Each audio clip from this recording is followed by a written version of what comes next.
عليك.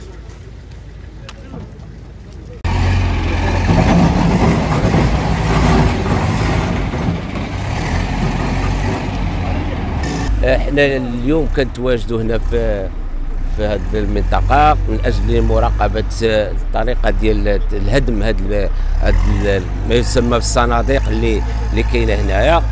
فلحد الساعه منذ بدايه ديال هذه العمليه، وحنا كنشوفوا انه اكثريه البلايص اللي تريبوا هما الصنادق الفارغه اللي ما كاينينش. والبلاغه الى علمنا بعد ما سولت انا الناس ان تمت عمليه احصاء هاد الصناديق تقريبا واحد الاسبوع هذا، وديجا انهم خبروهم بانهم غاديين يجيو يريبوهم. لا بالعكس، انا كنشوف بانه ما كاينش ولو حتى واحد ما تكلم.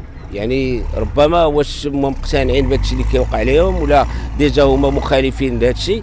دونك يعني العمليه ديال الهدم يعني تتم بسهوله امام اعين الناس وامام اعين السلطه ورجال الدرك. فاللي كيهمنا احنا كحقوقيين هل هناك عنف؟ اكثر من ذلك انا اتساءل اين كانت السلطه فين كانت من قبل ملي كان هذا الشيء كيتبنى؟ كان المفروض انه ما يتحبس قبل ما تضيع هذه الاموال. الناس ربما كاين اللي ما عنده كاين اللي ما عندوش. كتبان لي انا الفلوس كتهرس وكتلاح في الارض. دونك السلطه كانت اللي الوقيته اللي كان خاصها تخدم، كان خاصها تحبس هاد الناس. كنشوف هذاك الشيء حتى هذا الوقت هذا عاد بداو تتم هذه العمليه ديال الهدم. للاسف الشديد حنا مع التنظيم.